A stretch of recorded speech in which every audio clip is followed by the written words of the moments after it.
di jantung Flores, Nusa Tenggara Timur, tepatnya di Maumere, Kabupaten Sika. Sebuah pertarungan atas tanah membentang lebih dari sekadar sengketa properti. Ini adalah kisah tentang tanah Nangahale, di mana klaim atas hak kepemilikan beradu dengan tuduhan pelanggaran HAM dan di mana sejarah bercampur dengan politik.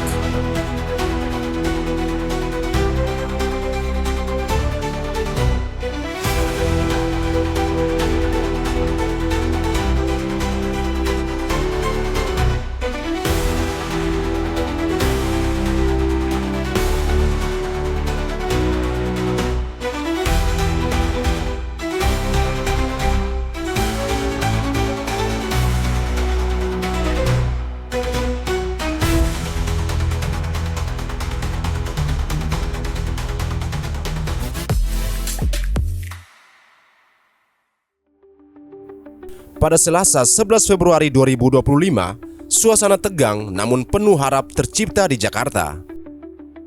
Tim Advokasi Forum Komunikasi Komunitas Flow Bamora FKKF Jabodetabek mewakili Keuskupan Maumere duduk berhadapan dengan Wakil Menteri Hak Asasi Manusia Mugianto Sipin.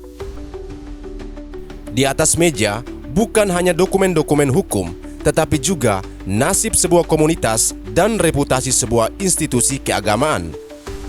Pertemuan ini bukan sekadar pertemuan biasa. Pertemuan ini menjadi panggung bagi sebuah drama hukum yang telah berlangsung lama.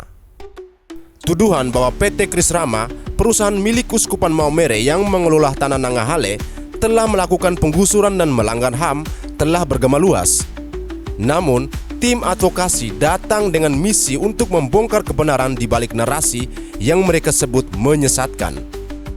Ketua Umum FKKF Marcel Adowawo dengan tegas membantah tuduhan tersebut. Ia dan timnya memaparkan sejarah panjang kepemilikan tanah Nangahale, menelusuri jejak kepemilikannya sejak masa penjajahan Belanda hingga kepemilikan keuskupan yang kemudian membentuk PT Kris Rama untuk mengelola perkebunan kelapa di lahan tersebut. Mereka menyajikan bukti-bukti kuat berupa dokumen legal, termasuk sertifikat hak guna usaha yang sah dan proses perpanjangan izin yang telah diajukan.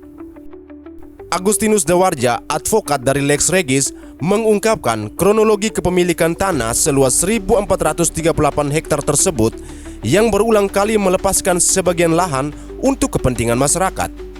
Sejak tahun 1926, tanah tersebut telah dimiliki oleh Vikariat Apostolik dan berbagai pelepasan lahan telah dilakukan, termasuk pelepasan 783 hektar pada tahun 1956 dan 29 hektar pada tahun 1993 pasca tsunami. Terakhir, hampir 500 hektar lahan dikembalikan kepada negara untuk didistribusikan kepada masyarakat. Namun, di tengah proses perpanjangan HGU, muncul klaim dari sekelompok warga yang menamakan diri sebagai masyarakat adat. Mereka membangun pondok dan rumah di lahan tersebut yang kemudian menjadi titik konflik. Tim advokasi menjelaskan bahwa tindakan PT Kris Rama bukanlah penggusuran, melainkan penertiban atas penyerbotan lahan dengan bukti yang menunjukkan hanya sedikit bangunan permanen yang dibongkar, sementara sebagian besar adalah pondok-pondok darurat.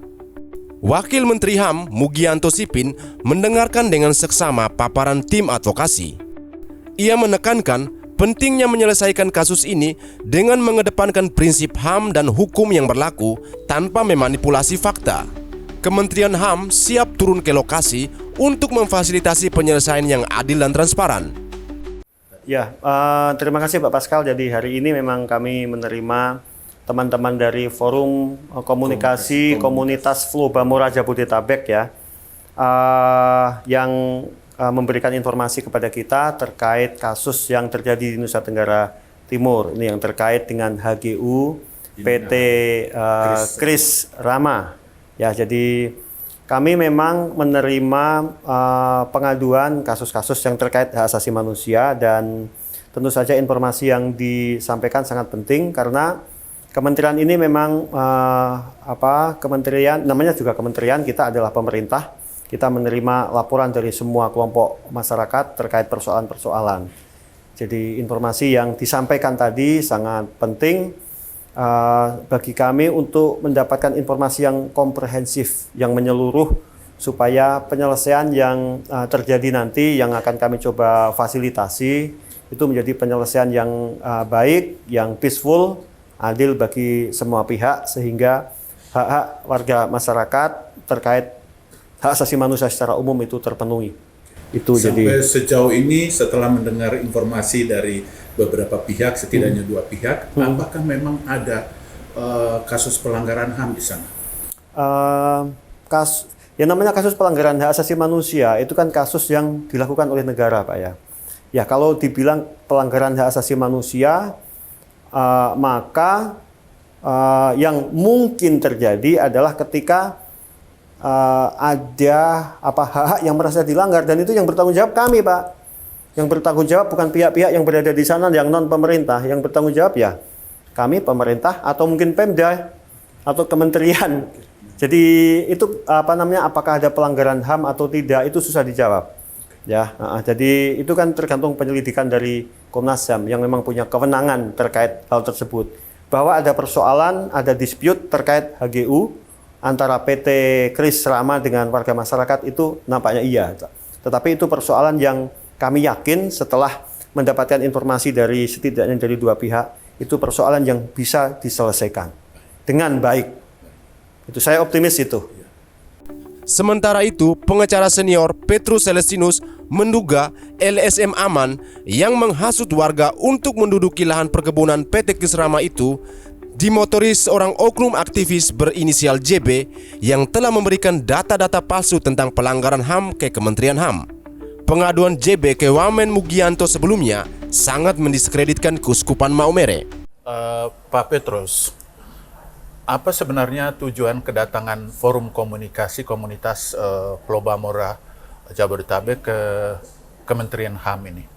Ya, pertama kepedulian komunitas masyarakat Pulau Bamora di Jakarta dan se-Jabodetabek setelah melihat dinamika penanganan masalah tanah HGU di Nanggahale sudah melenceng dari garis yang seharusnya ditempuh, terlebih-lebih dengan adanya pengaduan dari kelompok LSM Aman, PP Aman ya, ke Kementerian Hukum dan HAM, karena kami meyakini bahwa laporan atau pengaduan yang disampaikan itu sangat subjektif, tidak menyampaikan hal-hal yang secara faktual atau objektif sesuai dengan kenyataan di lapangan.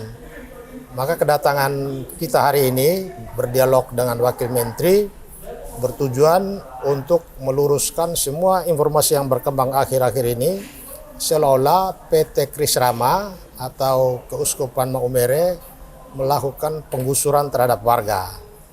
Karena apa yang sesungguhnya terjadi di sana itu sebetulnya sekelompok orang diperalat dengan mengatasnamakan suku Sogenatar Mage atau suku Goban Runut, seolah kedua suku ini memiliki atau mempunyai hak ulayat di lokasi itu atas nama masyarakat adat. Padahal semua kita tahu bahwa selama 113 tahun lebih yang dikatakan sebagai hak ulayat masyarakat adat di wilayah itu sudah punah, sudah tidak ada lagi. Kenapa tidak ada? Selama 113 tahun lokasi itu dihaki oleh PT Perkebunan Diosis Agung Ende, kemudian terakhir dialihkan ke atas nama PT Kris Rama karena terjadi pemekaran wilayah Keuskupan Agung Ende. Dengan demikian, legal standing apa yang disebut sebagai masyarakat adat suku Sogenatar Mage dan suku Goban Runut mengatasnamakan masyarakat adat ini menjadi misterius. Karena wadah ini sebetulnya wadah yang muncul tiba-tiba, muncul belakangan. Secara konstitusi ya, Undang-Undang Dasar 45 dan bahkan di dalam Undang-Undang Agraria mensyaratkan masyarakat adat itu harus secara nyata ada. Ya. Sepanjang dia masih ada, menguasai wilayah tertentu sebagai sebuah komunitas dengan hak melekat hak tradisionalnya, dan tidak bertentangan dengan kepentingan nasional. Nah, sekarang faktanya masyarakat adat suku Soge Natarmage dan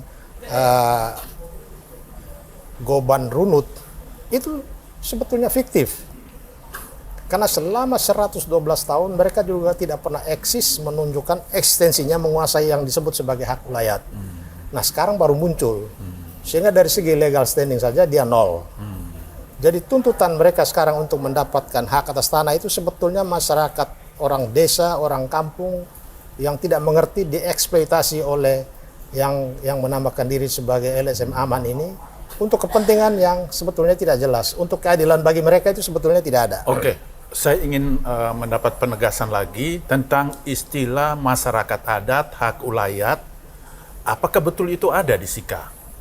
Kalau betul ada, terus secara historis coba jelaskan. dulu pernah ada. Dulu pernah Tapi ada. berdasarkan perkembangan kemajuan zaman, yang disebut hak ulayat itu sebetulnya khususnya di Maumere itu sudah tidak ada. Tidak ada. Ya, masyarakat akhirnya maju, pikirannya sudah bagus, mereka tinggalkan lokasi yang disebut sebagai hak ulayat. Jadi hak-hak ulayat itu sebetulnya sudah punah. Apalagi kalau kita bicara tentang hak ulayat masyarakat adat suku Soge Natarmage dan suku Goban Runut. Ya. Yang namanya suku itu dia bisa berpindah-pindah. Oke.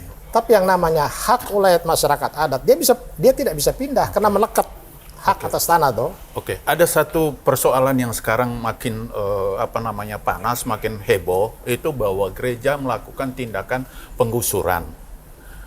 Tapi pihak PT Kris Rama mengatakan kami tidak melakukan penggusuran, tapi kami melakukan pembersihan. Bisakah dijelaskan perbedaan diksi antara penggusuran dan pembersihan ini? Ya, dengan menggunakan diksi atau narasi penggusuran, sebetulnya itu terlalu didramatisir atau dalam rangka mengeksploitasi seolah atas nama HAM untuk menyalahkan pemerintah daerah, pihak keuskupan, dan juga tentu Kementerian ATR BPN sebagai pihak yang memberikan hak ke atas nama PT Kris Rama. Jadi posisi PT Kris Rama sebetulnya dia membela kepentingan rakyat banyak. Demi kepentingan rakyat banyak, PT Kris Rama menertibkan pihak-pihak yang mengeksploitasi kebodohan masyarakat, mendirikan pondok-pondok angkringan jualan kecil-kecilan. Jadi angkringan ya, pondok-pondok bukan rumah ya? Bukan rumah. Karena secara nyata saya ini kan juga dari Maumere saya tahu itu dulu itu perkebunan yang dikelola oleh keuskupan. Udah ratusan tahun. Kok sekarang muncul orang dengan membawa payung masyarakat adat dengan hak ulayat, padahal itu tidak ada. Secara real tidak ada. Dan kalau itu diakomodir akan terganggu ketertiban di mana-mana. Orang semua akan menuntut hal yang sama. Padahal sejak kita punya UUD 45, konsensus nasional, kontrak sosial antara kita dengan yang menamakan diri sebagai pada waktu itu sebagai pendiri negara, bahwa negara punya kewenangan mengatur, menguasai tanah untuk mendistribusikan kepada seluruh Jadi sebenarnya Indonesia. mereka tidak punya legal standing. Tidak punya legal sekali. standing. Nah, dengan adanya penyerobotan atau okupasi, ini sebenarnya kategori apa? Pelanggaran atau tindak pidana penyerobotan. Kemudian juga masyarakat sekarang mungkin ada 1-2 orang mulai sadar bahwa mereka sedang dieksploitasi karena ketidaktahuannya, ketidakmengertiannya tentang hak ulayat masyarakat adat. Karena hak ulayat ini sebetulnya sudah tidak ada. Tidak ada. Masyarakatnya juga sudah kocar-kacir kemana-mana kok. Gitu. Hak ulayat itu kan ditentukan oleh peraturan ya. Jadi itu kesepakatan nenek moyang masyarakat dulu menempati suatu wilayah ya dengan luas tanah yang juga ditentukan batasnya. Mereka bercocok tanam, ada organisasinya, ada yang dituakan, ada hukumnya sendiri, identitas budayanya juga sendiri. Ini sudah tidak ada lagi.